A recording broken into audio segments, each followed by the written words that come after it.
Jangan berani menyentuh telepon itu, Maya. Rahasia ini harus mati bersamamu.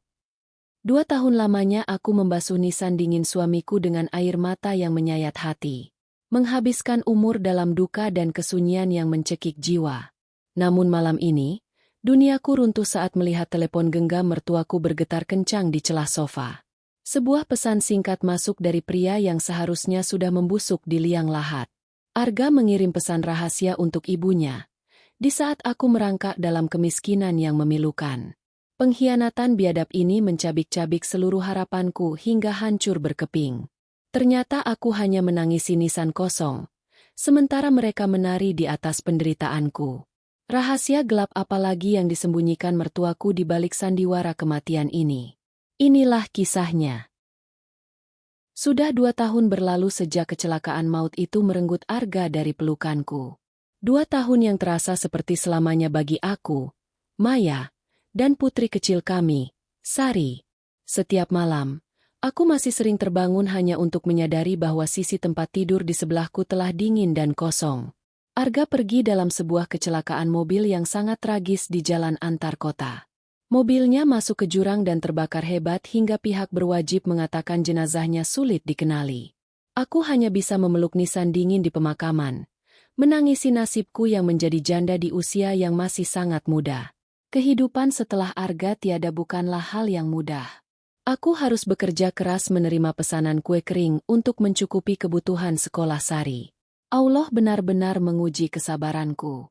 Di tengah kesulitan ini, Ibu Ratna, ibu mertuaku, sering datang berkunjung. Namun, setiap kunjungannya bukan membawa ketenangan, melainkan tekanan baru. Siang itu, cuaca di luar sangat terik. Aku sedang merapikan beberapa kotak kue di ruang tamu ketika bel apartemen berbunyi. Aku mengintip dari lubang pintu dan melihat Ibu Ratna berdiri di sana dengan senyum manis yang dipaksakan. Assalamualaikum. Maya. Ibu datang mau menengok cucu ibu yang paling cantik. Sapa Ibu Ratna begitu aku membuka pintu. Waalaikumsalam, Bu. Silakan masuk. Jawabku sambil mencium tangannya dengan hormat. Ibu Ratna langsung masuk dan mencari Sari. Dia membawa sebuah kotak mainan besar. Sesuatu yang sebenarnya terlalu mewah untuk kondisi keuangan keluarga kami sekarang. Sari yang baru berusia 5 tahun langsung berlari kegirangan dan memeluk neneknya. Aku hanya bisa tersenyum kaku melihat interaksi mereka. Sejak dulu, hubungan kami memang tidak pernah benar-benar akrab. Ibu Ratna selalu menganggap Arga bisa mendapatkan istri yang lebih kaya daripada aku. Maya, kamu tampak semakin kurus. Apa uang bulanan yang ibu berikan tidak cukup? Tanya Ibu Ratna sambil duduk di sofa ruang tamu yang sudah mulai kusam. Alhamdulillah cukup, Bu. Maya juga masih ada hasil dari jualan kue. Jawabku seadanya. Ibu Ratna menghela napas panjang. Begitulah, Maya. Ibu hanya mau yang terbaik untuk kalian. Makanya, ibu tidak bosan-bosan mengingatkan. Bagaimana kalau rumah peninggalan Arga di pinggir kota itu kita jual saja? Uangnya bisa ibu kelola untuk tabungan masa depan Sari. Kamu kan tidak mengerti soal urusan properti. Nanti malah tertipu orang. Dada ini terasa sesak. Rumah itu adalah satu-satunya kenangan fisik yang tersisa dari Arga. Aku sudah berkali-kali menolak. Namun Ibu Ratna terus memaksa dengan dalih masa depan Sari. Nanti Maya pikirkan lagi ya, Bu. Untuk sekarang, biarlah rumah itu tetap seperti itu. Kataku mencoba menutup pembicaraan. Ibu Ratna tampak tidak puas. Wajahnya yang semula manis berubah sedikit masam. Dia kemudian sibuk bermain dengan Sari di sofa, hingga akhirnya dia berpamitan karena ada urusan mendadak. Begitu pintu apartemen tertutup, aku merasa seperti beban berat baru saja terangkat dari bahuku. Aku kembali ke sofa untuk merapikan mainan Sari yang berserakan. Saat aku menekan bantal sofa untuk merapikannya, tanganku menyentuh sebuah benda keras yang tersembunyi di sela-sela bantal. Aku menariknya keluar dan jantungku hampir melompat. Itu adalah sebuah telepon genggam berwarna hitam mengilap. Jelas kali ini milik Ibu Ratna yang tertinggal saat dia bermain dengan Sari tadi. Aku berniat meletakkannya di atas meja televisi dan meneleponnya nanti menggunakan telepon genggamku sendiri. Namun, saat aku baru saja hendak berdiri, Telepon genggam itu bergetar kencang. Ada sebuah notifikasi pesan singkat yang masuk. Layarnya menyala terang, menampilkan sebuah nama kontak yang membuat seluruh tubuhku membeku. Di sana, di layar itu, terpampang foto seorang pria yang sangat aku kenal. Pria yang seharusnya sudah terkubur di bawah tanah selama 2 tahun. Dia tersenyum lebar dengan kemeja biru yang belum pernah aku lihat sebelumnya. Nama kontak yang tertera di layar itu adalah Arga Sayang. Napasku tersekat. Mataku terbelalak membaca isi pesan yang muncul di layar kunci. Bu, transferan sudah masuk. Terima kasih ya. Tolong sampaikan pada orang rumah kalau uangnya akan aku pakai untuk biaya sekolah bulan ini. Jangan sampai Maya tahu kalau kita masih sering berhubungan. Kepalaku terasa berputar hebat. Air mata yang sudah lama tidak tumpah kini menggenang di pelupuk mataku. Ini tidak mungkin. Arga sudah meninggal. Aku sendiri yang menghadiri pemakamannya. Aku sendiri yang meratapi kepergiannya. Tapi, kenapa ada pesan dari Arga di telepon genggam ibu mertuaku? Dan apa maksudnya dengan jangan sampai Maya tahu? Aku mencengkeram telepon genggam itu dengan tangan yang gemetar hebat. Rasa ingin tahu mengalahkan rasa takutku. Aku mencoba menggeser layar untuk membuka pesan tersebut. Namun telepon genggam itu meminta kode sandi 6 digit. Aku terdiam. Jantungku berdegup kencang seirama dengan detak jarum jam di dinding. Siapa pria dalam foto itu? Kenapa wajahnya sangat mirip dengan Arga, namun tampak lebih sehat dan segar? Dan rahasia apa yang sebenarnya sedang disembunyikan oleh ibu mertuaku selama 2 tahun ini? Dengan tangan yang masih gemetar, aku mulai mencoba memasukkan angka-angka yang mungkin menjadi kode sandinya. Tanggal lahir Ibu Ratna. Salah. Tanggal lahir Sari. Salah. Pikiranku melayang pada pria dalam foto itu. Dengan penuh keraguan, aku memasukkan 6 digit tanggal ulang tahun Arga. Klik. Telepon genggam itu terbuka. Perutku terasa mulas seketika. Aku segera membuka aplikasi pesan singkat hijau dan mataku kembali terbelalak. Obrolan dengan kontak Arga Sayang berada di paling atas dan disematkan agar selalu terlihat. Aku menggulir layar ke atas, membaca pesan demi pesan yang dikirim selama beberapa bulan terakhir. Semakin aku membaca, semakin aku merasa seperti sedang terjun ke dalam jurang yang gelap. Air mata kemarahan mulai mengalir deras di pipiku. Semua ini adalah sebuah sandiwara. Aku menemukan sebuah kiriman foto di dalam percakapan itu.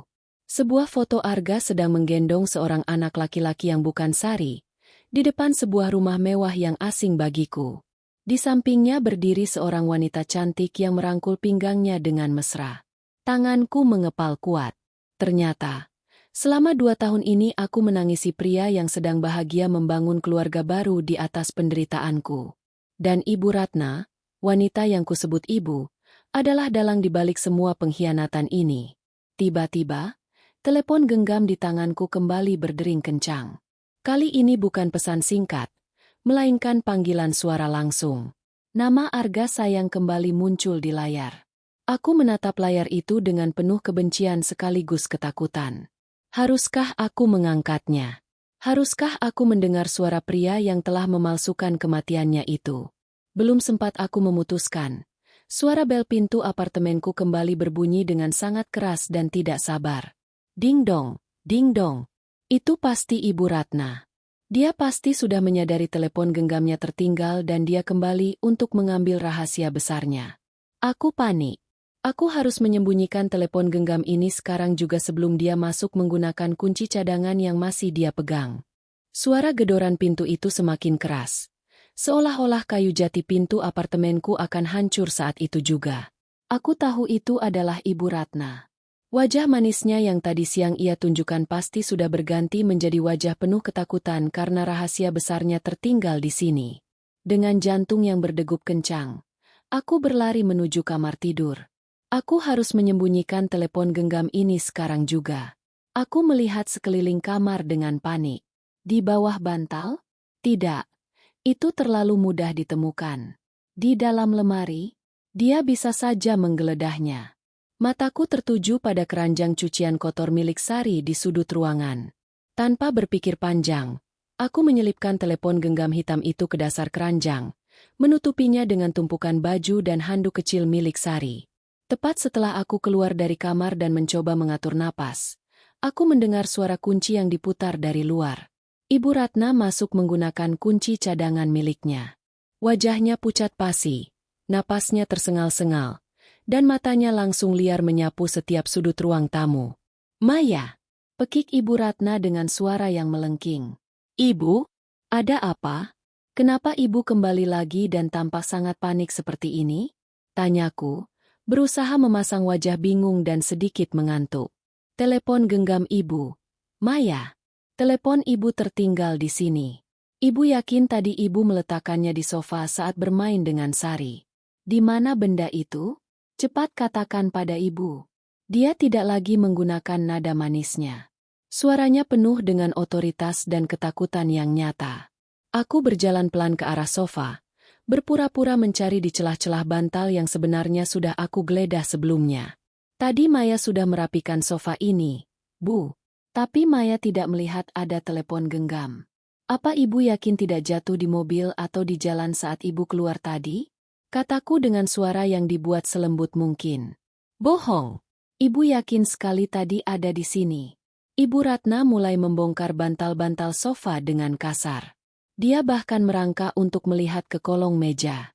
Aku hanya berdiri mematung, melihat betapa putus asanya wanita ini melindungi kebohongannya.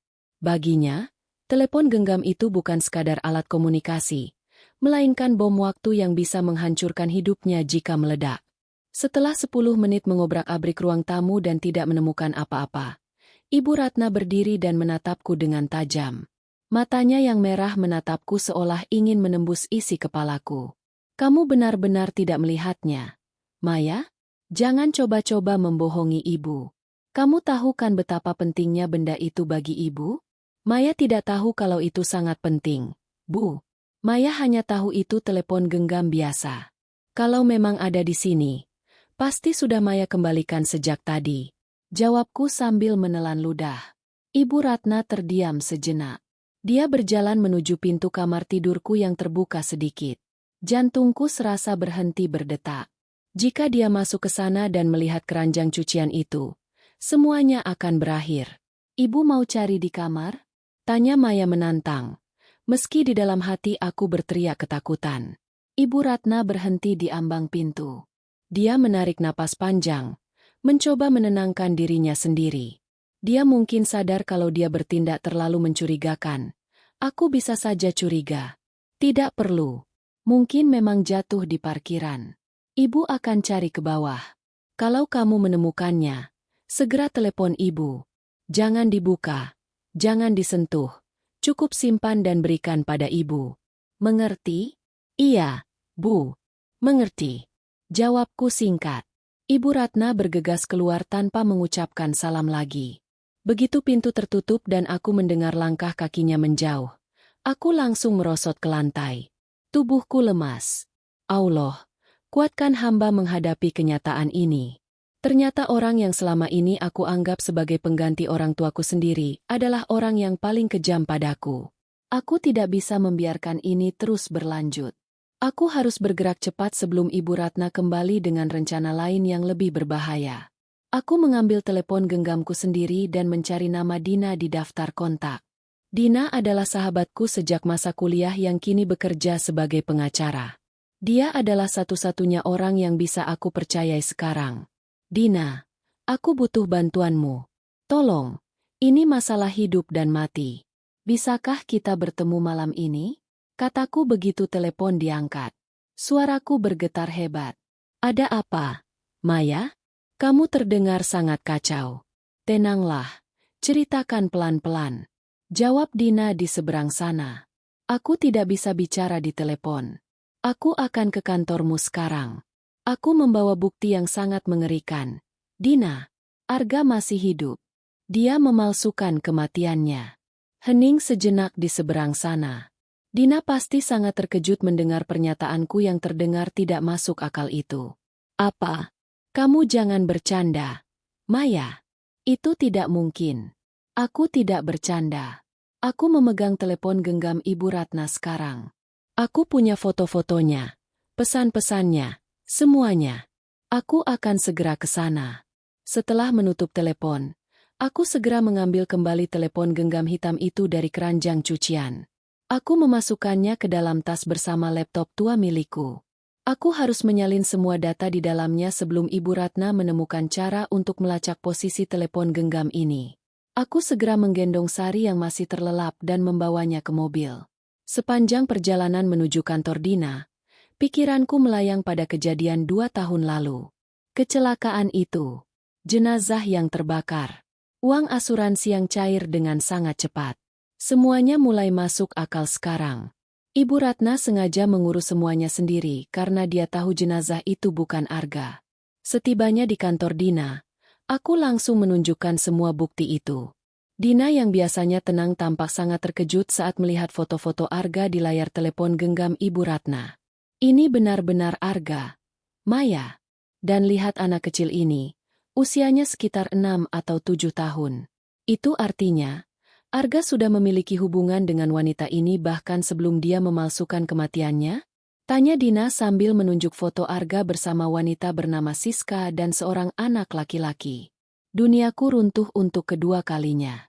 Jadi, Arga tidak hanya mengkhianatiku dengan memalsukan kematian, tapi dia juga telah berselingkuh lama di belakangku.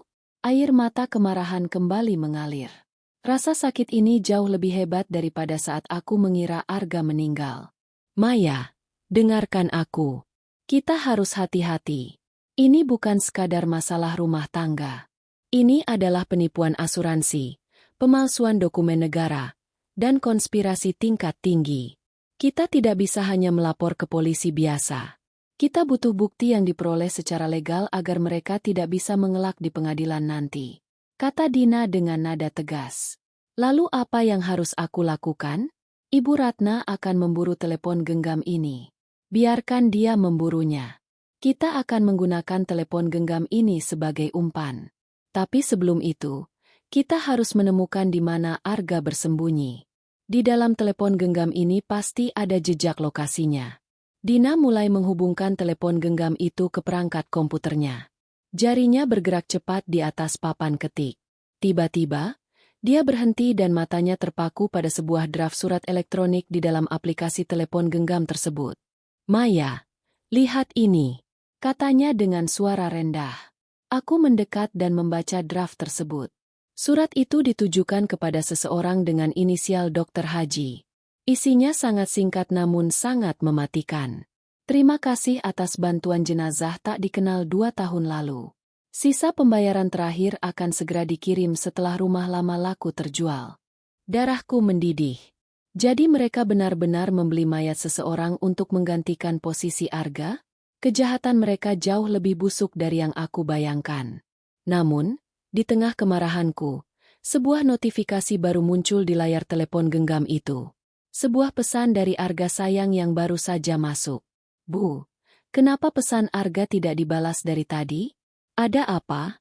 Apa Maya mulai curiga? Arga merasa ada yang tidak beres. Arga akan ke Jakarta malam ini juga untuk menemui ibu. Aku dan Dina saling berpandangan. Arga akan datang ke Jakarta.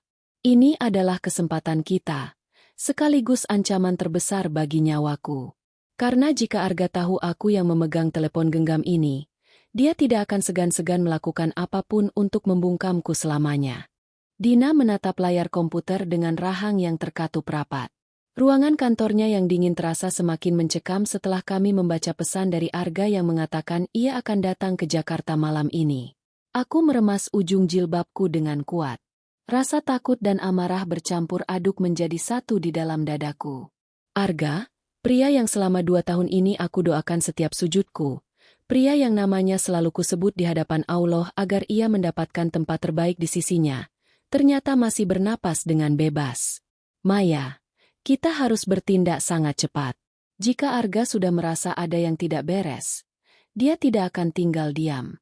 Pria yang tega memalsukan kematiannya sendiri adalah pria yang sanggup melakukan apa saja, termasuk melenyapkan siapapun yang menghalangi rencananya. Kata Dina sambil menoleh ke arahku dengan tatapan serius. Lalu apa yang harus aku lakukan? Dina, Sari ada bersamaku. Aku tidak mau putriku menjadi korban dari kegilaan ayah kandungnya sendiri. Suaraku gemetar menahan tangis. Langkah pertama, kita harus mengamankan Sari. Jangan bawa dia pulang ke apartemenmu. Ibu Ratna punya kunci cadangan dan Arga tahu persis di mana kamu tinggal. Aku punya sepupu yang tinggal di luar kota. Kita bisa menitipkan Sari di sana malam ini juga. Setelah itu, kita akan fokus menjebak mereka. Dina mulai menyusun rencana dengan sigap. Aku mengangguk setuju. Kami segera membawa Sari yang masih mengantuk ke dalam mobil. Aku menciumi kening putriku berkali-kali. Merasa bersalah karena dia harus terlibat dalam kekacauan ini. Di dalam hati, aku berjanji pada diriku sendiri dan pada Allah, bahwa aku akan merebut kembali semua hak Sari yang telah dirampas oleh ayah dan neneknya. Setelah memastikan Sari aman dalam perjalanan menuju rumah saudara Dina, kami kembali ke kantor. Dina mulai membedah lokasi-lokasi yang pernah dikunjungi oleh Ibu Ratna melalui fitur riwayat perjalanan di telepon genggam hitam itu. Maya, lihat koordinat ini. Ibu Ratna sangat sering mengunjungi sebuah alamat di daerah Kali Biru setiap 2 minggu sekali. Ini bukan rumah biasa.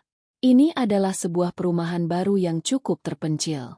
Aku yakin Arga dan keluarga barunya bersembunyi di sana. Jelas Dina sambil menunjukkan titik merah di peta digital.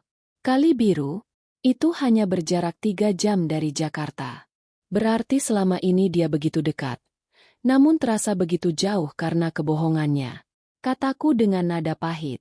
Tiba-tiba, telepon genggam Ibu Ratna yang ada di atas meja bergetar hebat. Bukan pesan singkat, melainkan panggilan video masuk. Nama kontaknya tetap sama. Arga sayang. Aku dan Dina saling berpandangan. Jantungku berdegup sangat kencang hingga suaranya terdengar di telingaku sendiri. Angkat. Maya.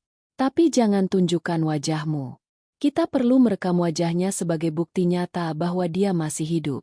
Bisik Dina sambil menyiapkan kamera perekam dari telepon genggamnya sendiri. Dengan tangan yang sangat gemetar, aku menggeser ikon hijau. Aku meletakkan telepon genggam itu di atas meja dengan posisi kamera menghadap ke langit-langit ruangan yang gelap. Layar menyala dan menampakkan wajah seorang pria yang sangat aku kenal. Ibu? Kenapa telepon Arga tidak diangkat-angkat? Arga sudah di jalan tol sekarang. Siska terus-terusan bertanya kenapa ibu tidak membalas pesan kami. Apa ada masalah dengan Maya? Bu, jawab Arga. Suara itu. Suara bariton yang dulu sering membisikkan kata-kata cinta di telingaku. Kini terdengar seperti suara iblis yang merayap dari neraka. Dia tidak sedikit pun terdengar sedih atau merasa bersalah. Dia hanya peduli pada keselamatannya dan wanita bernama Siska itu. Ibu sedang di kamar mandi. Arga. Ini Maya yang menjawab. Kataku dengan suara yang sengaja aku buat serak dan terdengar seperti sedang menangis. Meniru nada bicara Ibu Ratna jika sedang panik. Arga terdiam di seberang sana. Aku bisa melihat matanya menyipit di layar. Mencoba mengenali suara itu. Bu. Suara ibu kenapa? Kenapa gelap sekali di sana? Tanya Arga penuh kecurigaan. Dina memberi isyarat padaku untuk segera memutuskan sambungan. Aku langsung menekan tombol merah sebelum Arga menyadari bahwa dia sedang bicara dengan orang yang salah. Kita sudah dapat rekamannya. Maya. Wajahnya terlihat jelas di video ini. Dia memakai kemeja yang sama dengan yang ada di foto profilnya. Ini bukti yang tidak bisa dibantah oleh siapapun. Seru Dina dengan penuh kemenangan. Namun, kemenangan kecil itu tidak berlangsung lama. Hanya berselang beberapa detik setelah panggilan video itu terputus. Telepon genggam milikku sendiri berdering. Di layarnya muncul nama Ibu Ratna. Dia meneleponku. Dia pasti sudah sangat curiga karena Arga melapor padanya. Kataku dengan napas yang memburu. Angkat. Maya. Tetap tenang.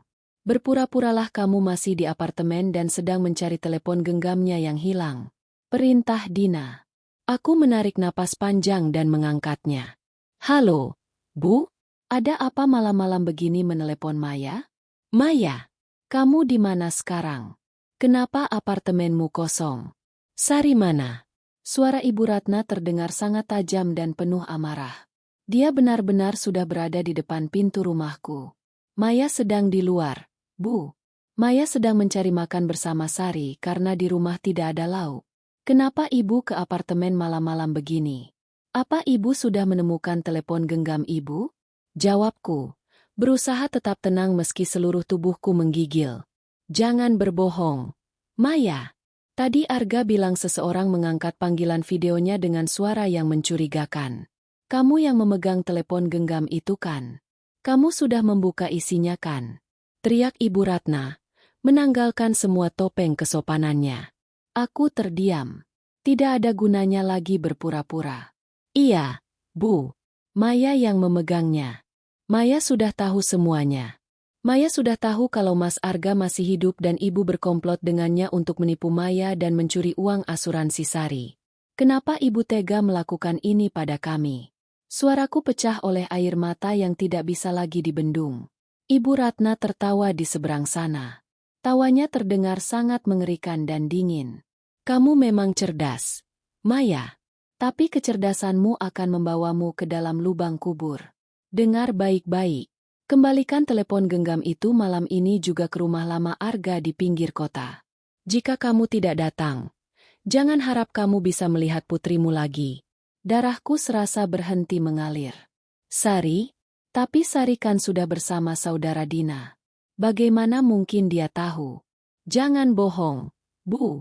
Sari tidak ada bersama ibu. Teriakku histeris. Yakin sekali kamu, Maya.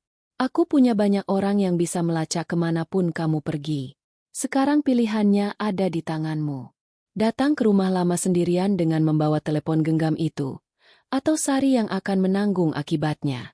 Telepon ditutup secara sepihak. Aku jatuh terduduk di lantai kantor Dina. Pikiranku buntu. Apakah mereka benar-benar sudah menangkap Sari? Ataukah ini hanya gertakan agar aku keluar dari persembunyian? Dina segera menelepon saudaranya. Namun tidak ada jawaban. Teleponnya dialihkan. Maya, kita harus segera menuju rumah lama itu. Tapi kita tidak akan pergi sendirian. Aku akan menghubungi kenalanku di kepolisian sekarang juga. Ini sudah masuk ranah penculikan dan ancaman pembunuhan. Kata Dina sambil meraih tasnya.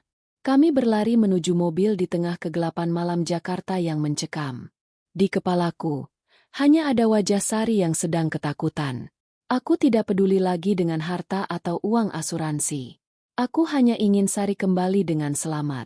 Namun, di balik itu semua, aku tahu bahwa malam ini akan menjadi malam penentuan. Apakah aku yang akan terkubur bersama rahasia mereka? Ataukah mereka yang akan membusuk di balik jeruji besi atas semua kejahatan biadab ini? Mobil melaju membelah jalanan malam yang semakin sepi. Di sampingku, Dina terus sibuk dengan telepon genggamnya, menghubungi ajun komisaris polisi Yuda, kenalannya di kepolisian yang sudah ia ceritakan sebelumnya. Aku mencengkeram tas berisi telepon genggam hitam itu dengan tangan yang dingin membeku. Di dalam hati, aku terus merapalkan doa kepada Allah agar Sari dilindungi dari segala bahaya. Pikiran tentang Sari yang berada di tangan wanita kejam seperti Ibu Ratna membuat dadaku terasa seperti dihimpit batu besar. Maya, ajun komisaris polisi Yuda dan timnya sudah bergerak. Mereka tidak akan menggunakan mobil polisi bersirine agar tidak memancing kecurigaan. Kita akan bertemu mereka di sebuah pom bensin yang berjarak 2 km dari rumah lama itu. Kamu harus kuat, Maya. Ingat, Sari adalah prioritas kita. Bisik Dina sambil menggenggam tanganku untuk memberi kekuatan. Aku hanya bisa mengangguk lemah. Ingatanku terbang ke rumah lama itu. Sebuah rumah bergaya kolonial di pinggiran kota yang sudah lama tidak dihuni sejak ayah mertuaku meninggal dunia. Di sana dulu aku diperkenalkan pertama kali sebagai calon menantu. Di sana pula aku sering menghabiskan waktu memasak untuk keluarga besar saat Arga masih ada di sisiku. Kini, rumah yang seharusnya penuh kenangan manis itu berubah menjadi tempat yang sangat mengerikan bagiku. Sesampainya di titik pertemuan, sebuah mobil minibus berwarna gelap sudah menunggu. Seorang pria dengan jaket kulit dan tatapan mata yang sangat tajam keluar dari mobil itu. Dia adalah ajun komisaris polisi Yuda. Dina segera turun dan menjelaskan situasi terakhir secara singkat namun padat. Ibu Maya, saya sudah mendengar garis besar kasus ini dari rekan saya, Dina. Ini bukan sekadar penipuan, tapi sudah masuk ke arah tindakan kriminal serius. Tim saya sudah berada di sekitar lokasi rumah lama untuk melakukan pengintaian. Kami menemukan ada sebuah mobil sedan hitam terparkir di dalam pagar rumah tersebut. Namun, kami belum melihat tanda-tanda keberadaan anak kecil. Ujar Ajun Komisaris Polisi Yuda dengan suara rendah yang berwibawa. Jantungku berdegup semakin kencang. Jika Sari tidak ada di sana, lalu di mana dia? Apakah Ibu Ratna hanya menggertakku agar aku datang membawa bukti itu? Saya harus masuk ke sana.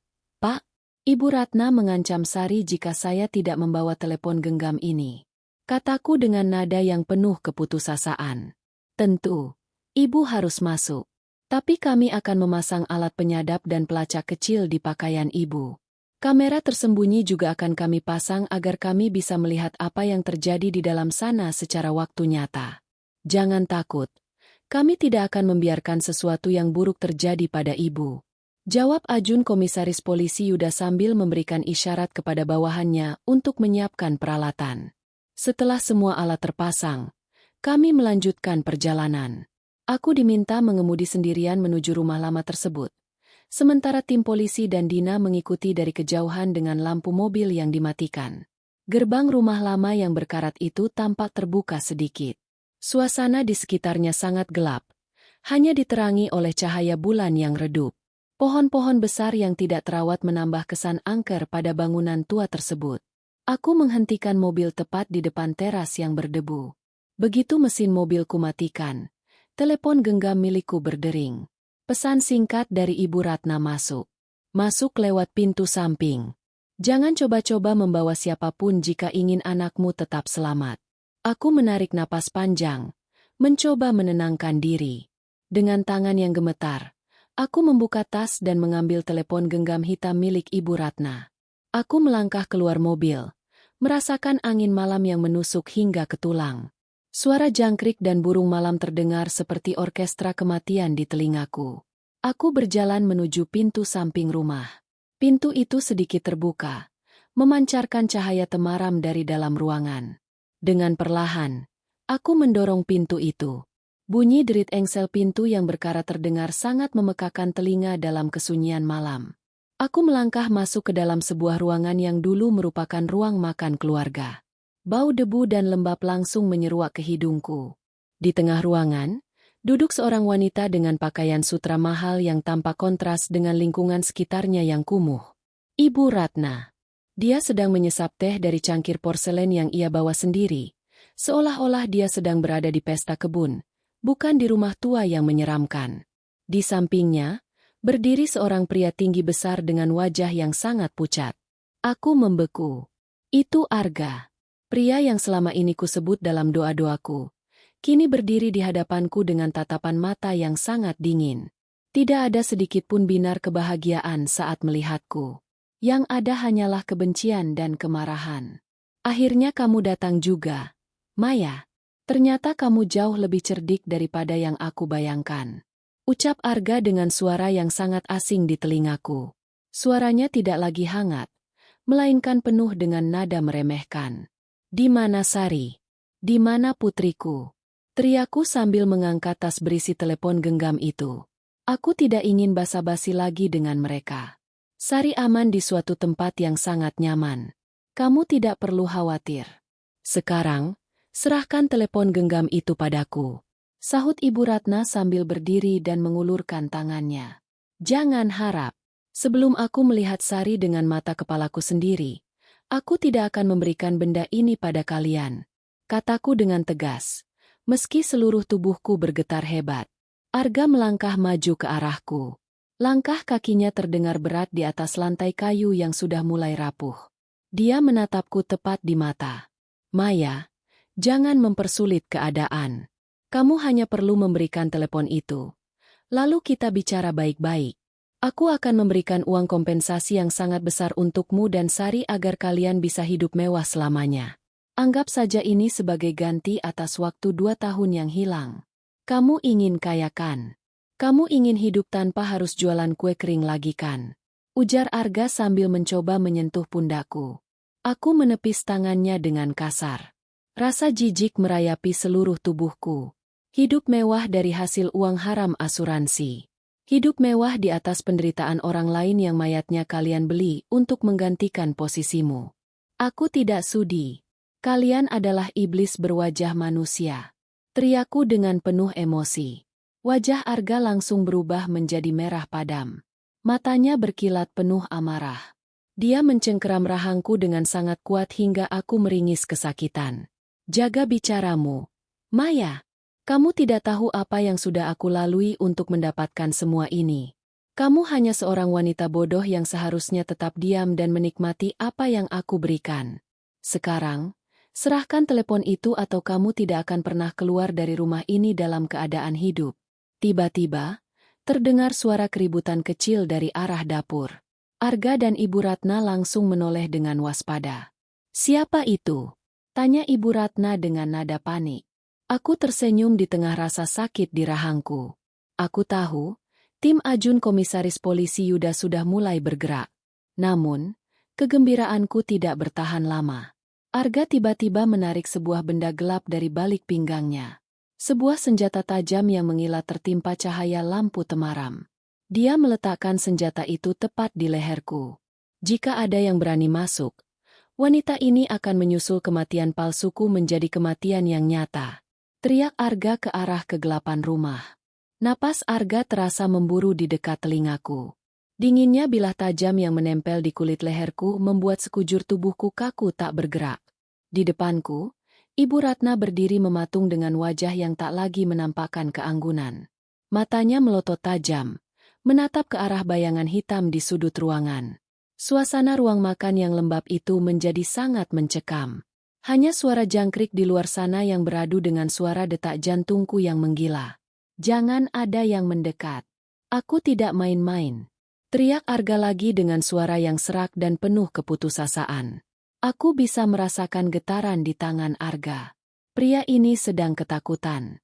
Pria yang selama ini kupikir sudah tenang di alam sana, ternyata hanyalah seorang pengecut yang berlindung di balik ketiak ibunya dan sebilah pisau. Air mata kemarahan mengalir deras membasahi pipiku. Namun aku berusaha tetap tegar.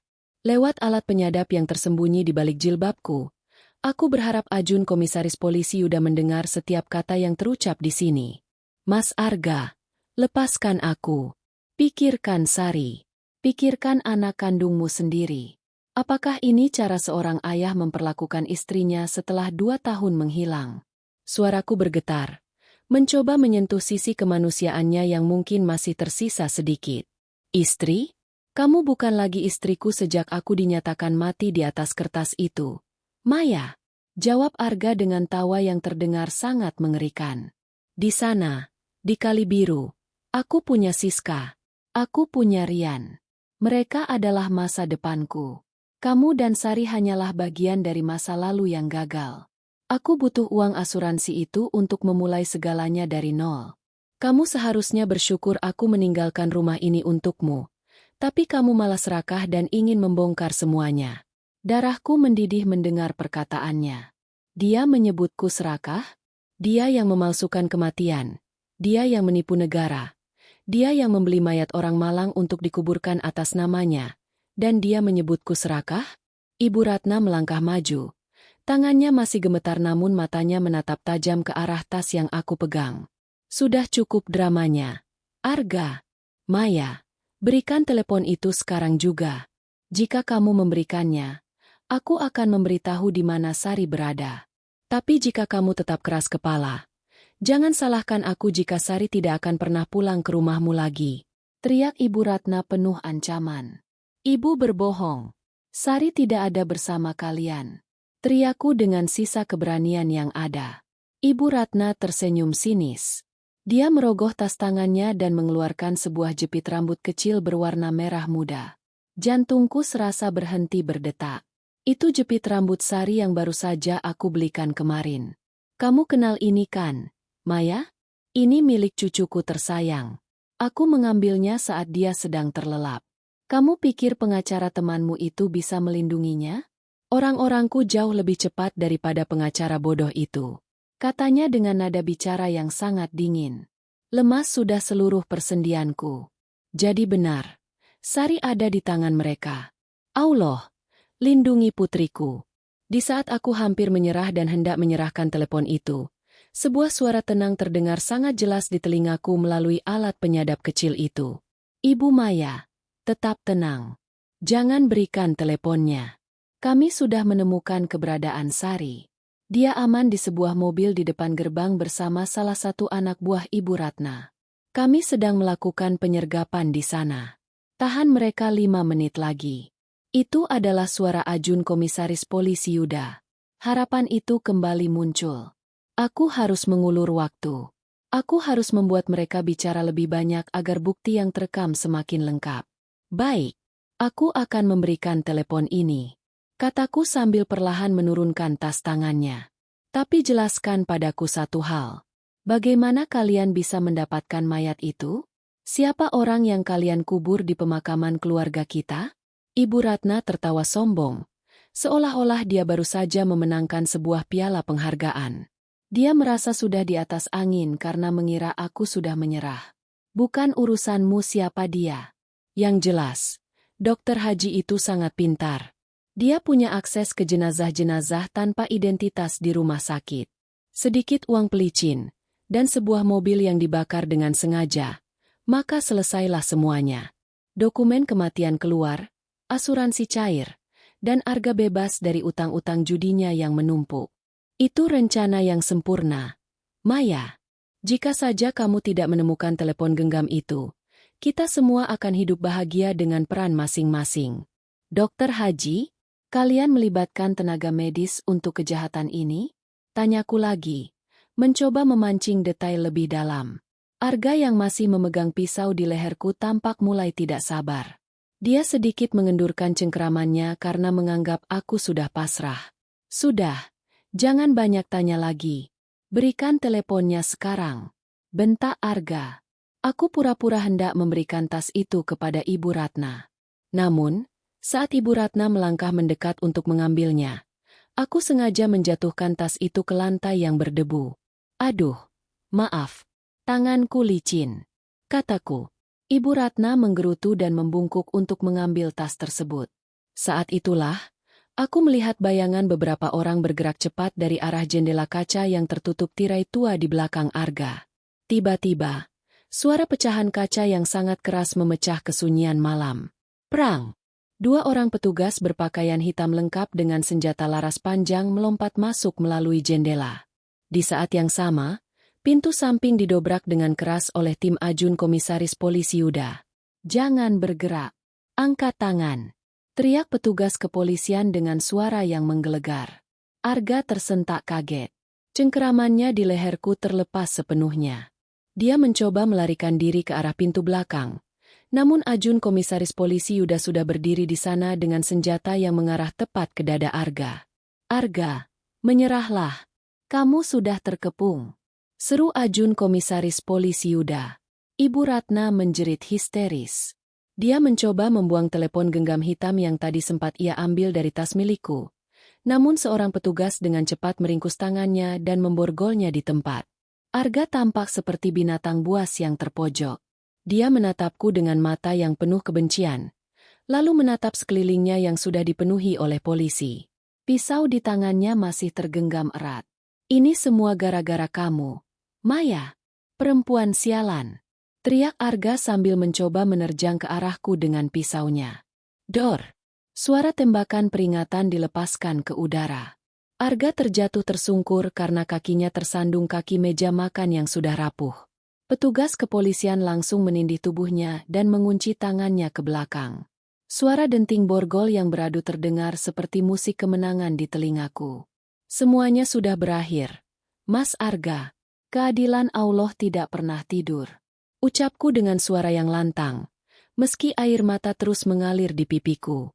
Aku segera berlari keluar rumah, mengikuti Ajun Komisaris Polisi Yuda yang menuntunku menuju mobil di depan gerbang. Di sana, di dalam sebuah mobil sedan hitam, aku melihat Sari duduk di kursi belakang dengan wajah yang tampak bingung namun tidak terluka sedikit pun. Seorang petugas wanita sedang mencoba menghiburnya dengan sebuah coklat. Sari, Teriakku sambil membuka pintu mobil dan langsung memeluk putriku dengan sangat erat. Ibu, kenapa kita di sini? Tadi nenek bilang mau ajak Sari jalan-jalan ke taman bunga. Tapi kok tempatnya gelap? Tanya Sari dengan suara polosnya. Aku hanya bisa menangis sambil menciumi wajahnya. Sari selamat. Itu yang paling penting bagiku sekarang. Ajun Komisaris Polisi Yuda mendekatiku dengan wajah yang sedikit lebih rileks. Ibu Maya, terima kasih atas keberanian Ibu. Rekaman pengakuan mereka sangat lengkap. Kami juga sudah mengamankan anak buah Ibu Ratna yang mencoba membawa lari Sari. Sekarang, Ibu dan Sari akan kami antar ke tempat yang aman untuk dimintai keterangan lebih lanjut. Ujarnya. Aku menoleh ke belakang, melihat Arga dan Ibu Ratna digiring keluar dari rumah tua itu. Wajah mereka tertunduk, disinari oleh lampu-lampu sorot mobil polisi.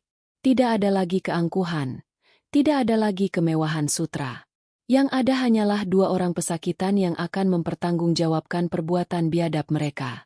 Namun, saat Arga dimasukkan ke dalam mobil polisi, dia sempat menoleh ke arahku dan membisikkan sesuatu yang membuat bulu kuduku kembali berdiri. Kamu pikir ini sudah selesai, Maya? Siska punya semua akses ke rekening luar negeri itu. Dia tidak akan membiarkanmu tenang. Malam yang panjang itu seolah enggan berakhir. Meski Arga dan Ibu Ratna sudah berada di dalam mobil polisi dengan tangan terborgol, ancaman terakhir Arga terus terngiang di telingaku seperti dengung lebah yang menyakitkan. Wanita yang telah merebut suamiku dan kini memegang kunci atas harta haram hasil penipuan asuransi itu. Aku memeluk Sari semakin erat di dalam mobil Ajun Komisaris Polisi Yuda. Tubuh mungil putriku terasa hangat. Satu-satunya jangkar yang membuatku tetap berpijak di bumi saat badai pengkhianatan ini menerjang tanpa ampun.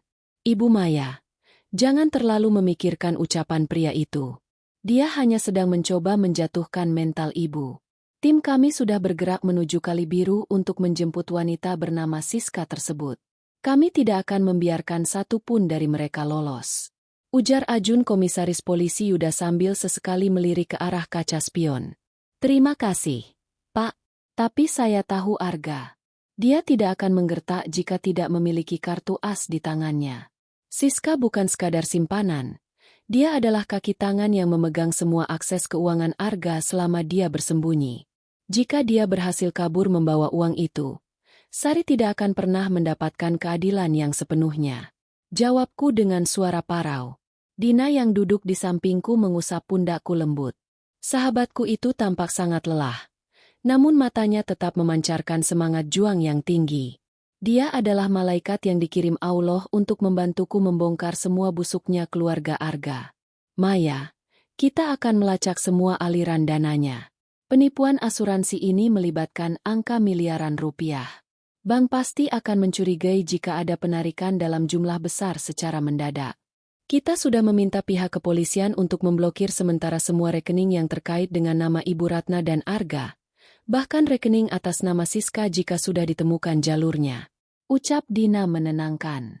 Perjalanan dari rumah tua itu menuju kantor polisi terasa sangat sunyi. Sari akhirnya tertidur pulas dalam pelukanku. Tidak menyadari bahwa ayah kandungnya baru saja mencoba melukai ibunya. Aku menatap keluar jendela, memandangi lampu-lampu jalanan yang melesat cepat. Dalam hati, aku terus berdoa.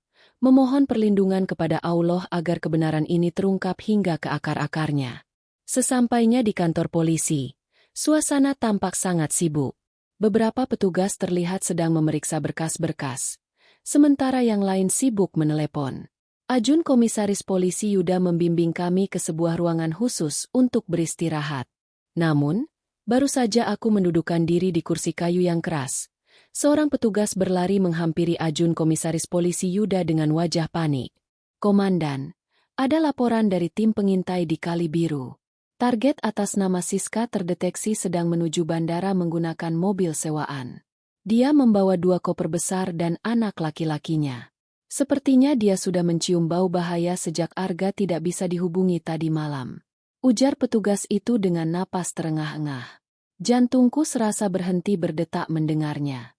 Dia akan kabur. Arga benar-benar sudah menyiapkan rencana cadangan agar hartanya tetap aman di tangan Siska. Segera hubungi tim keamanan bandara. Berikan ciri-ciri mobil dan foto target. Jangan biarkan dia melewati pemeriksaan imigrasi. Perintah Ajun Komisaris Polisi Yuda dengan suara menggelegar. Aku berdiri dengan tubuh yang sedikit bergetar. Pak, saya harus ikut ke sana. Saya harus memastikan wanita itu tidak membawa lari apa yang seharusnya menjadi hak Sari. Kataku penuh permohonan. Ibu Maya, ini sangat berbahaya dan melelahkan bagi ibu. Biarkan kami yang menangani ini. Ibu harus beristirahat demi Sari. Tolak Ajun Komisaris Polisi Yuda dengan halus. Tidak, Pak. Saya tidak akan bisa tenang sebelum melihat wanita itu ditangkap. Sari bisa dititipkan pada Dina sebentar di sini. Mohon, Pak. Ini tentang masa depan putri saya. Deseku. Dina menatapku sejenak, lalu mengangguk kepada Ajun Komisaris Polisi Yuda. Biarkan dia ikut. Pak, Maya butuh penutupan atas semua luka ini. Saya akan menjaga Sari di sini bersama petugas Polwan. Akhirnya Ajun Komisaris Polisi Yuda setuju. Kami segera melesat menuju bandara dengan kecepatan tinggi. Sirene mobil polisi kini meraung-raung, membelah kesunyian dini hari di jalan tol. Pikiranku berkecamuk. Jika Siska berhasil lolos, maka Arga menang. Dia mungkin masuk penjara, tapi dia tetap bisa membiayai hidup mewahnya lewat Siska di luar negeri nanti. Aku tidak akan membiarkan Allah membiarkan kezaliman itu menang.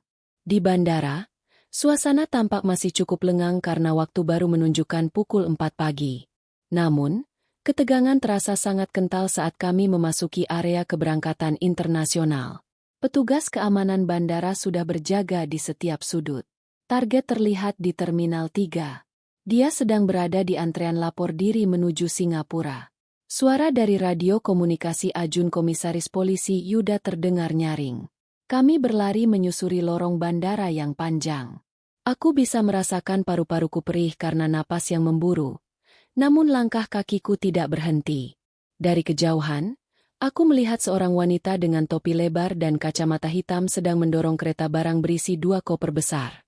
Di sampingnya, seorang anak laki-laki kecil tampak berjalan dengan langkah gontai karena mengantuk.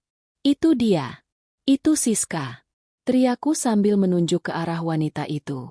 Siska yang sepertinya mendengar teriakan itu menoleh dengan cepat. Begitu melihat rombongan polisi berpakaian preman mendekat, dia langsung meninggalkan kereta barangnya dan mencoba berlari menuju kerumunan orang di area imigrasi. Berhenti! Polisi!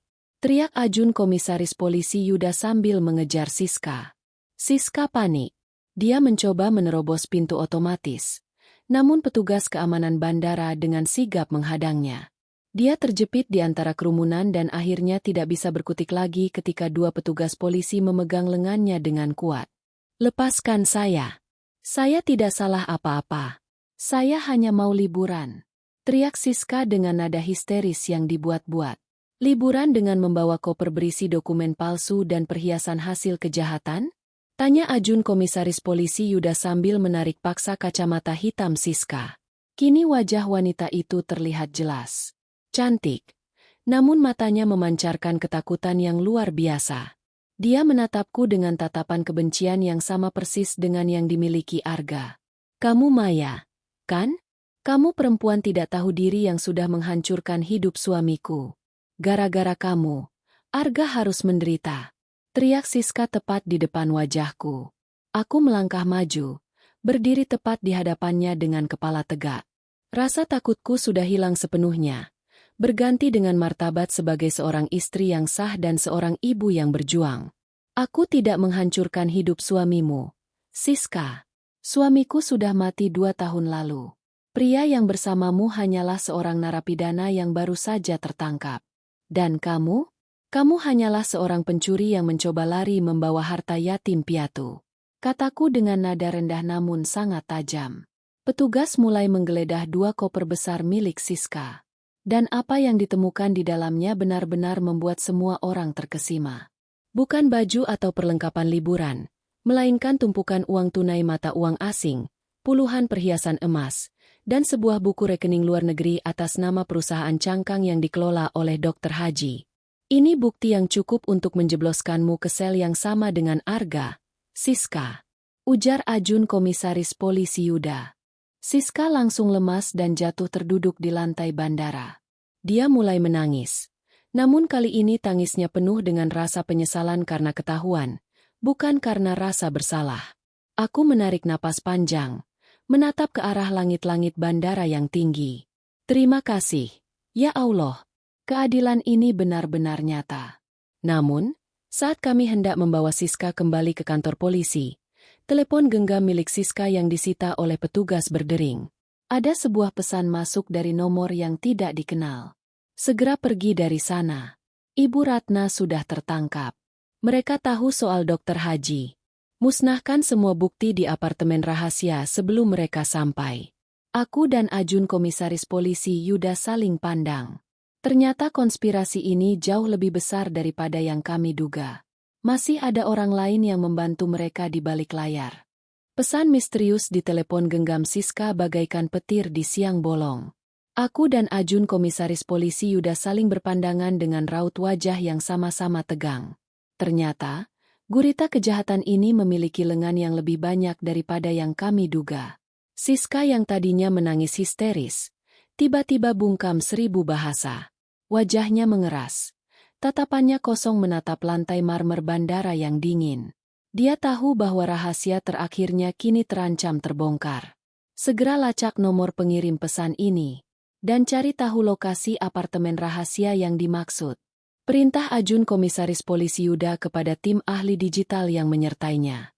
Aku berdiri di sana, di tengah keramaian bandara yang mulai merayap bangun, merasa seolah-olah sedang berada di tengah pusaran badai yang tidak ada ujungnya. Pikiranku melayang pada Sari yang masih berada di kantor polisi bersama Dina. Aku harus segera menyelesaikan semua ini agar aku bisa memeluknya tanpa rasa takut akan bayang-bayang masa lalu lagi. Ibu Maya, tim kami berhasil melacak titik koordinat terakhir dari pengirim pesan tersebut. Sinyalnya berasal dari sebuah gedung perkantoran mewah di pusat Jakarta. Dan berdasarkan data GPS dari telepon genggam Siska, dia sangat sering mengunjungi sebuah unit apartemen di kawasan Jakarta Selatan yang bukan merupakan alamat resminya. Ujar Ajun Komisaris Polisi Yuda setelah menerima laporan dari bawahannya. Kita harus ke sana sekarang, Pak. Sebelum orang yang mengirim pesan itu sempat memusnahkan bukti-bukti yang tersisa. Kataku dengan nada yang tak terbantahkan. Kami segera bergerak meninggalkan bandara. Siska dibawa oleh tim terpisah untuk diinterogasi lebih lanjut. Sementara aku kembali berada di dalam mobil Ajun Komisaris Polisi Yuda menuju pusat kota. Sepanjang perjalanan, hatiku tak henti-hentinya menyebut nama Allah, memohon agar dalang utama di balik semua kekacauan ini segera tertangkap. Apartemen yang kami tuju adalah sebuah bangunan pencakar langit yang sangat eksklusif. Keamanan di sana sangat ketat. Namun dengan surat perintah darurat, tim kepolisian berhasil masuk tanpa hambatan berarti. Kami menuju lantai 32, unit nomor 407. Begitu sampai di depan pintu unit tersebut, suasana terasa sangat sunyi. Tidak ada suara sedikit pun dari dalam. Ajun Komisaris Polisi Yuda memberi isyarat kepada tim penyerbu untuk bersiap. Dengan satu gerakan cepat, pintu apartemen itu didobrak. Jangan bergerak. Polisi! Teriak para petugas saat merangsek masuk ke dalam ruangan yang mewah dan sangat rapi tersebut. Apartemen itu tampak kosong. Namun, di atas meja kerja yang terletak di sudut ruangan, sebuah komputer jinjing masih dalam keadaan menyala. Di sampingnya, sebuah mesin penghancur kertas sedang bekerja, menelan tumpukan dokumen hingga menjadi serpihan tak berarti. Seseorang baru saja pergi dari sini. Periksa semua ruangan dan tangga darurat.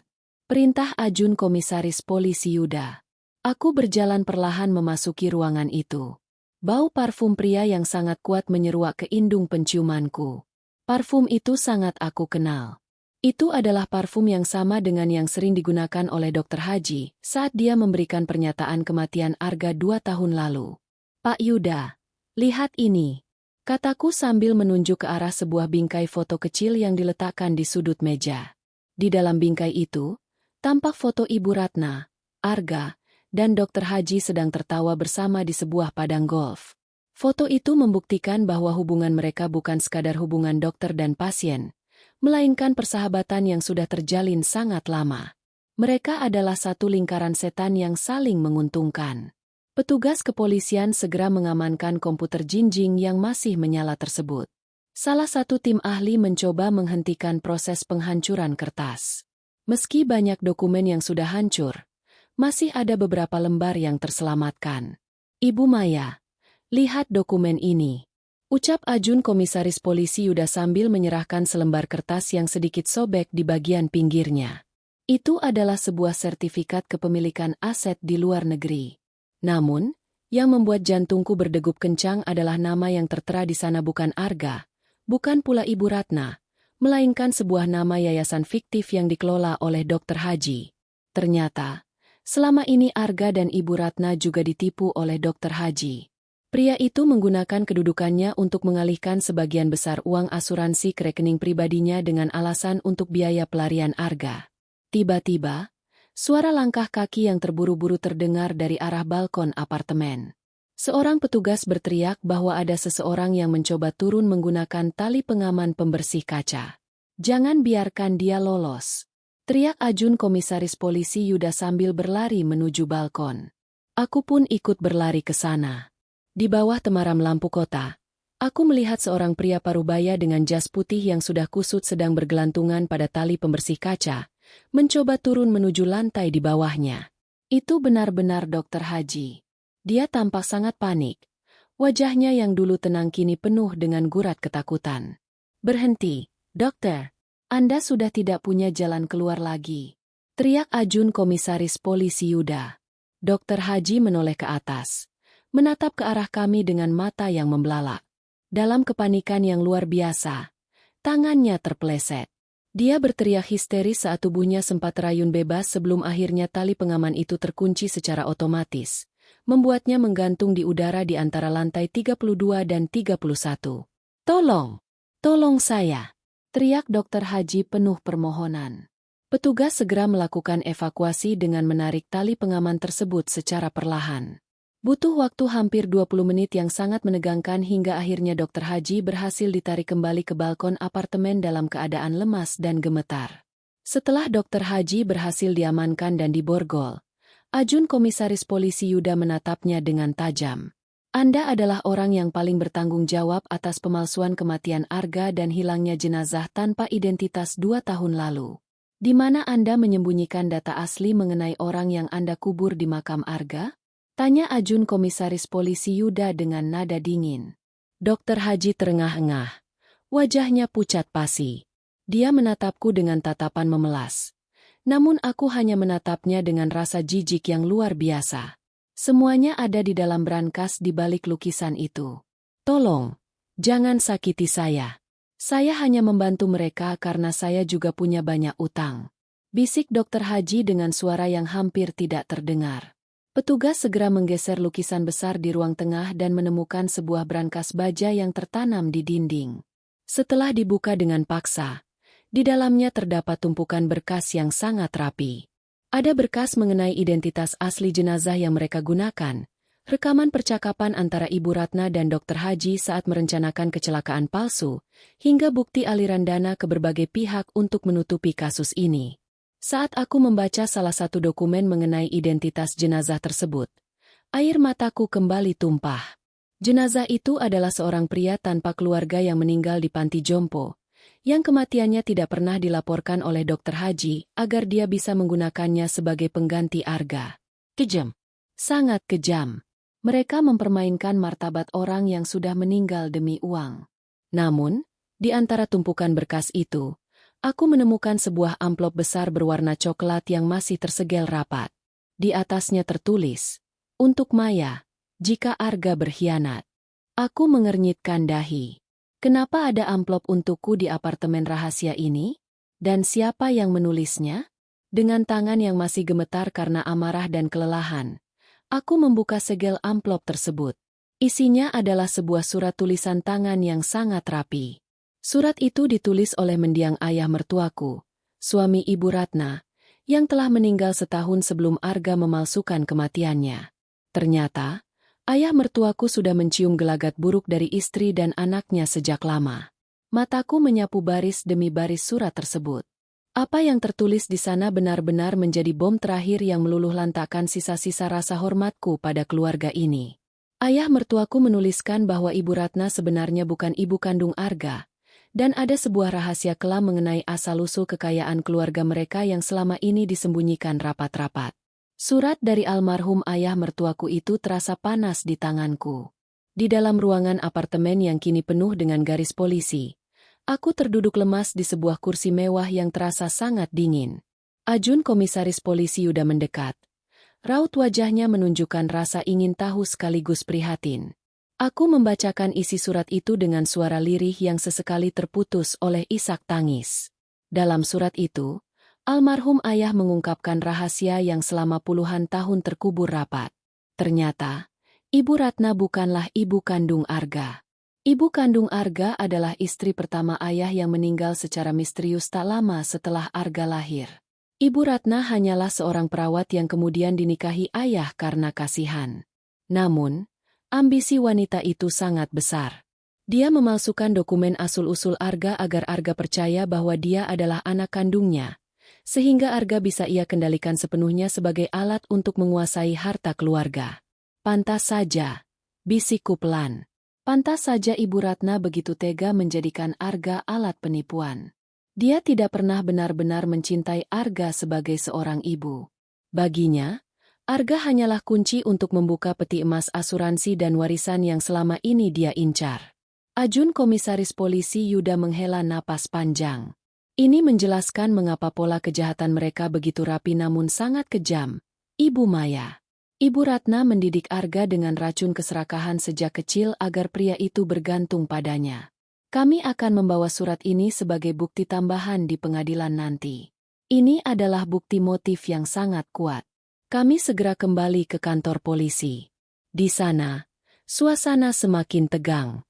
Arga, Ibu Ratna, dan Siska kini berada di ruangan yang berbeda untuk diinterogasi. Aku meminta izin kepada Ajun Komisaris Polisi Yuda untuk bertemu dengan Ibu Ratna di ruang interogasi. Aku ingin menatap matanya dan menanyakan satu hal yang masih mengganjal di hatiku. Setelah mendapatkan izin, aku masuk ke ruangan sempit yang hanya dibatasi oleh kaca satu arah. Ibu Ratna duduk di sana. Tangannya terborgol di atas meja besi. Wajahnya yang dulu selalu dipoles kosmetik mahal kini tampak kusam dan tua. Namun, sorot matanya masih memancarkan kebencian saat melihatku masuk. Mau apa lagi kamu kesini, Maya? Mau pamer kemenangan? Cibir Ibu Ratna dengan suara serak. Aku tidak datang untuk pamer kemenangan, Bu. Aku hanya ingin memberikan ini, kataku sambil meletakkan salinan surat almarhum ayah di atas meja. Ibu Ratna menatap kertas itu. Awalnya dia tampak acuh, namun saat matanya membaca baris demi baris tulisan tangan suaminya, wajahnya berubah pucat pasi. Tubuhnya mulai gemetar hebat. Ayah sudah tahu semuanya sebelum dia meninggal, Bu. Dia tahu ibu bukan ibu kandung Arga. Dia juga tahu niat busuk ibu untuk menguasai harta keluarga. Ayah menitipkan surat ini kepada Dokter Haji agar diberikan padaku jika Arga melakukan kesalahan besar. Tapi ternyata Dokter Haji juga mengkhianati ibu dan menyimpan surat ini untuk memeras ibu suatu saat nanti. Ucapku dengan nada dingin. Ibu Ratna terdiam. Tidak ada lagi tawa sombong atau ancaman yang keluar dari mulutnya. Dia tampak seperti balon yang baru saja ditusuk jarum, kempis dan tak berdaya. Air mata mulai mengalir di pipinya yang keriput. Namun itu bukan air mata penyesalan, melainkan air mata karena rencananya yang sempurna telah hancur total. Arga harus tahu ini, Bu. Dia harus tahu bahwa wanita yang dia bantu untuk menipu istrinya sendiri, ternyata adalah wanita yang sudah merampas identitas ibu kandungnya. Lanjutku. Tiba-tiba, dari ruang interogasi sebelah, terdengar suara teriakan keras. Itu suara Arga. Ternyata Ajun Komisaris Polisi Yuda sudah memperlihatkan surat yang sama kepada Arga. Suara tangis Arga terdengar sangat pilu melalui dinding pembatas. Dia meraung seperti binatang yang terluka, menyadari bahwa hidupnya selama ini hanyalah sebuah kebohongan besar yang diatur oleh wanita yang dia anggap ibu. Pintu ruang interogasi Ibu Ratna terbuka. Arga yang dijaga ketat oleh petugas polisi merangsek masuk. Wajahnya merah padam. Matanya penuh dengan amarah dan luka yang sangat dalam. "Kenapa, Bu? Kenapa Ibu lakukan ini padaku?" teriak Arga sambil mencoba meraih kerah baju Ibu Ratna meski tangannya terborgol. "Aku sudah memberikan segalanya untuk Ibu. Aku rela memalsukan kematianku.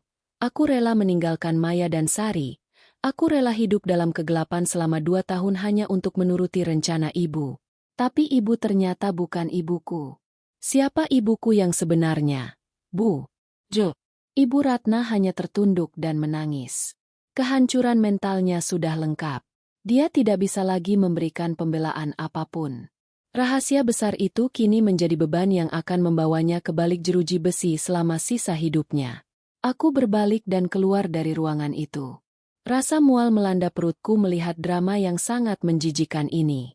Di koridor kantor polisi, Dina sudah menungguku bersama Sari yang sudah terbangun. Sari berlari kecil dan memeluk kakiku. "Ibu, ayo pulang. Sari mau tidur di tempat tidur kita sendiri," ucap Sari polos. Aku menggendongnya dan mencium pipinya. "Iya, sayang. Kita pulang sekarang. Semuanya sudah berakhir." Namun, saat aku baru saja hendak melangkah menuju pintu keluar, seorang pria berpakaian sangat rapi dengan tas jinjing kulit yang mahal masuk ke dalam kantor polisi. Dia menghentikan langkahnya tepat di depanku dan ajun Komisaris Polisi Yuda. "Selamat dini hari, Pak Yuda. Nama saya Gunawan. Saya adalah pengacara pribadi almarhum Bapak Arga. Saya datang ke sini karena sistem notifikasi di kantor saya mendeteksi adanya penggunaan aset-aset klien saya secara ilegal tadi malam. Dan saya juga membawa surat wasiat asli yang selama ini saya simpan," ujar pria bernama Gunawan tersebut. Ajun Komisaris Polisi Yuda mengernyitkan dahi. "Surat wasiat lagi? Bukankah Arga baru saja ditangkap?" "Ini bukan surat wasiat Arga yang sekarang, Pak. Tapi surat wasiat asli yang dibuat oleh almarhum ayah Arga, yang isinya akan sangat mengejutkan bagi siapapun yang ada di ruangan ini. Terutama mengenai status kepemilikan apartemen dan rumah lama tersebut," ucap Gunawan sambil menatapku dengan tatapan yang sulit diartikan. Pikiranku kembali tegang. Rahasia apa lagi yang belum terungkap? Apakah penderitaanku benar-benar sudah berakhir? Ataukah wasiat ini akan membawa babak baru dalam kekacauan keluarga ini?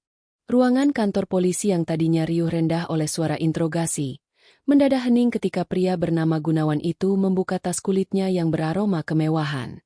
Aku, Maya, berdiri mematung sambil merangkul pundak Sari yang mulai gelisah. Di sampingku, Ajun Komisaris Polisi Yuda menatap tajam ke arah dokumen bersampel segel resmi negara yang dikeluarkan oleh Gunawan. Dina juga tampak siaga. Insting pengacaranya pasti mencium adanya sesuatu yang sangat besar yang akan segera terungkap.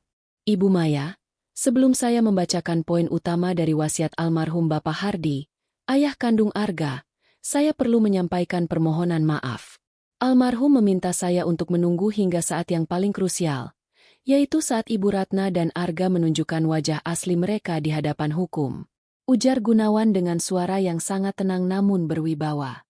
Dina melangkah maju, mewakiliku yang masih terlalu syok untuk bicara. "Silakan, Pak Gunawan. Kami sudah siap mendengarkan. Apa sebenarnya isi wasiat yang selama ini disembunyikan dari Maya dan juga pihak kepolisian?" Gunawan memperbaiki letak kacamatanya, lalu mulai membacakan baris demi baris dokumen tersebut. Bapak Hardi sudah mengetahui jauh sebelum beliau wafat bahwa Ibu Ratna telah memanipulasi Arga sejak remaja. Beliau sadar bahwa Arga tumbuh menjadi pribadi yang lemah dan terjebak dalam lingkaran perjudian yang merusak. Namun, yang paling mengejutkan adalah fakta mengenai aset-aset utama keluarga ini, ucap Gunawan sambil melirik ke arah Arga yang tampak lesu di balik jeruji sementara. Arga, yang tadinya hanya menunduk, kini mengangkat wajahnya. Matanya yang merah menatap Gunawan dengan penuh ketidakpastian. Isi wasiat ini menyatakan bahwa seluruh aset keluarga, termasuk rumah lama yang menjadi tempat penyergapan tadi, serta apartemen rahasia yang dikelola Dr. Haji, sebenarnya tidak pernah secara sah diwariskan kepada Arga ataupun Ibu Ratna. Bapak Hardi sudah mencoret nama mereka berdua dari daftar ahli waris utama sejak 3 tahun yang lalu. Lanjut Gunawan. Duniaku serasa berputar. Jika bukan Arga atau Ibu Ratna, Lalu siapa? Seluruh harta kekayaan tersebut, termasuk dana asuransi yang sengaja dialirkan ke rekening yayasan fiktif oleh Dr. Haji, secara otomatis jatuh ke tangan Sari, putri kandung Arga dan Maya. Bapak Hardi menunjuk Ibu Maya sebagai wali tunggal yang berhak mengelola seluruh aset tersebut, hingga Sari mencapai usia dewasa. Dan ada satu syarat mutlak dalam wasiat ini. Syarat apa, Pak? Tanyaku dengan suara yang hampir menghilang. Syaratnya adalah, jika Arga terbukti melakukan tindakan kriminal atau memalsukan kematiannya untuk menghindari tanggung jawab, maka hak Arga atas nama keluarga ini dihapus selamanya. Dia tidak boleh menyentuh 1 rupiah pun dari harta keluarga. Bapak Hardi sudah meramalkan bahwa Arga akan melakukan hal biadab ini demi uang. Tegas Gunawan. Tiba-tiba, suara teriakan histeris terdengar dari ruang tahanan sebelah. Ibu Ratna, yang sepertinya mendengar pembicaraan kami melalui celah pintu yang terbuka, mulai memaki-maki dengan bahasa yang sangat kasar. Bohong! Hardi tidak mungkin setega itu padaku. Aku yang merawatnya saat dia sakit. Aku yang menjaga Arga. Maya, kamu sudah menyuap pengacara ini kan? Kamu sengaja ingin merampas semuanya dariku. Teriak Ibu Ratna sambil mengguncang-guncang jeruji besi. Arga juga tampak hancur. Dia jatuh bersimpuh di lantai selnya, menutupi wajahnya dengan kedua tangan. Dia baru menyadari bahwa selama 2 tahun hidup dalam persembunyian, melakukan kejahatan besar, dan mengkhianati aku serta Sari, semuanya sia-sia.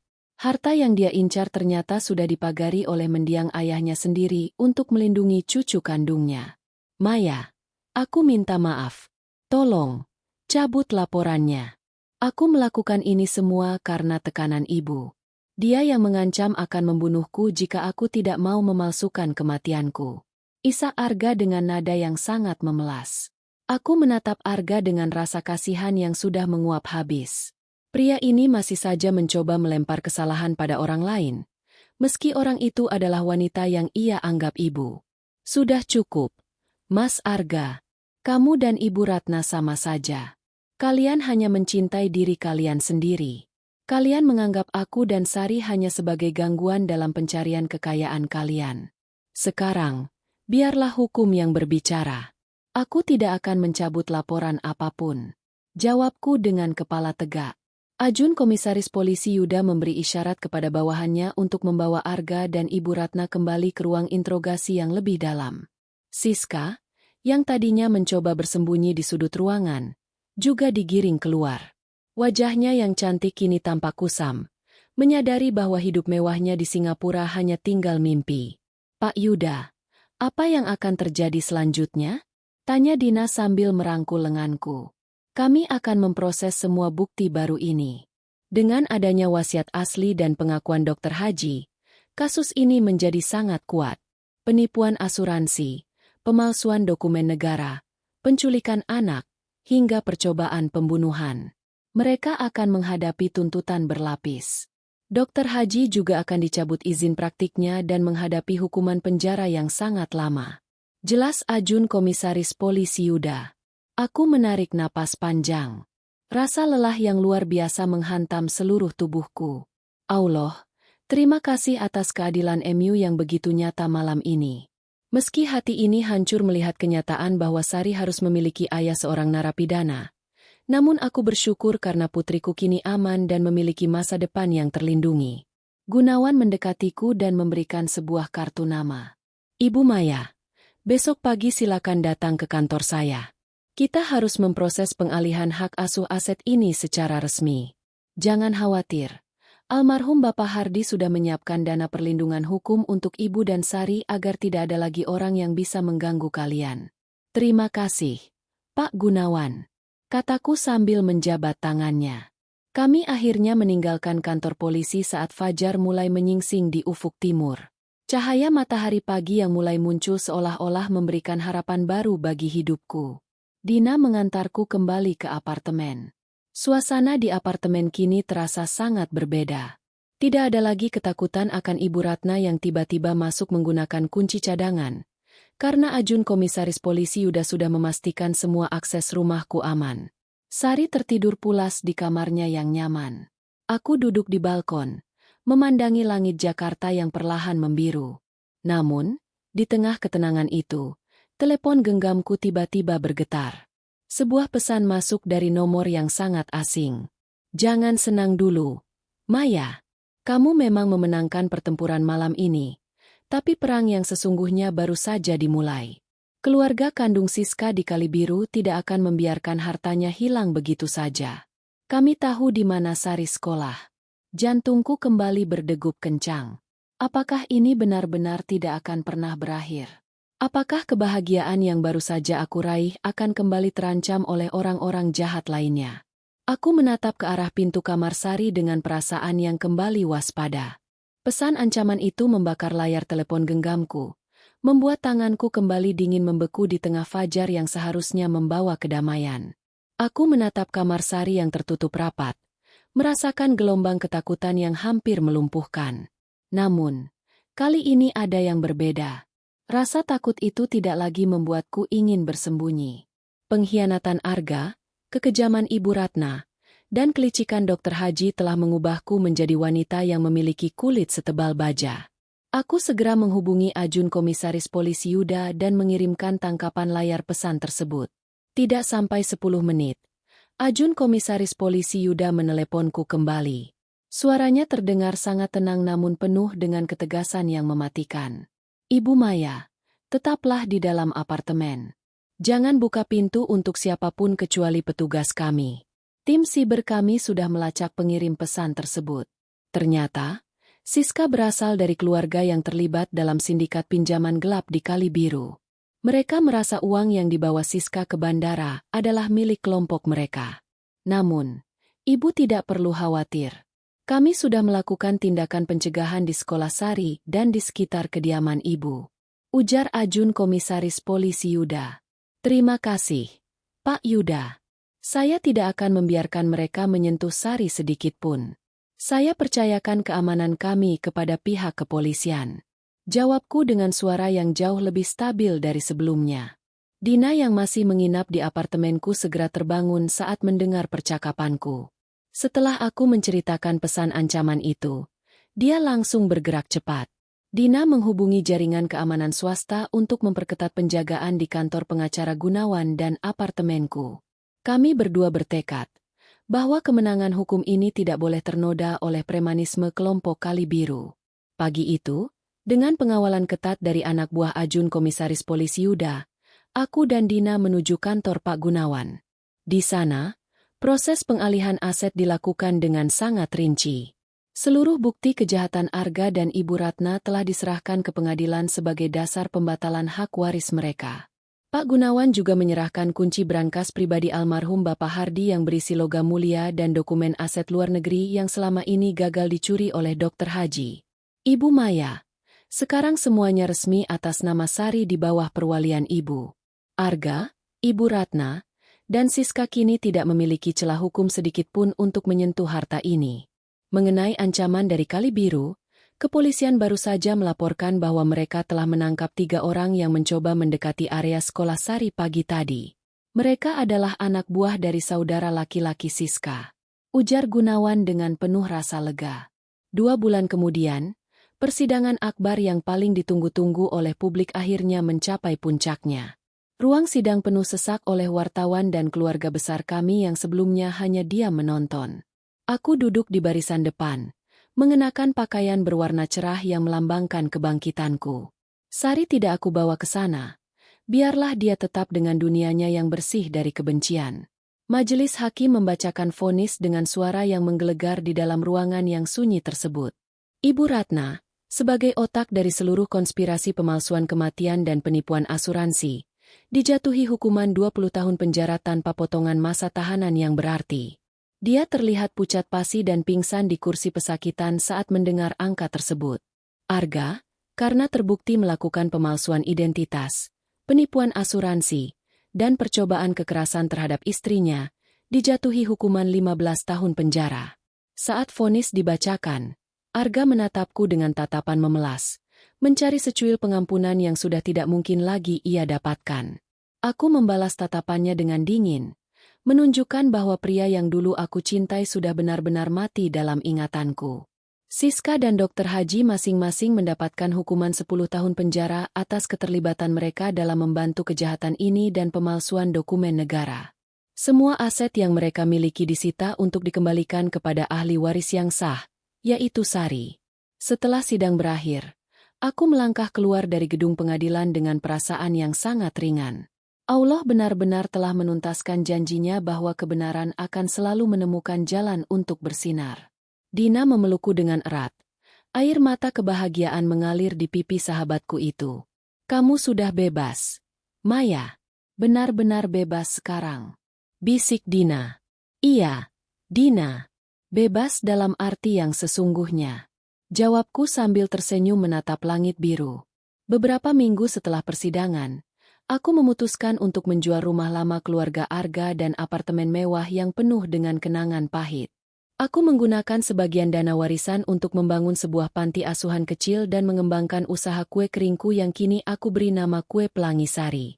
Aku memilih tinggal di sebuah rumah sederhana namun asri di dekat pantai, jauh dari hiruk-pikuk Jakarta dan bayang-bayang keluarga Arga.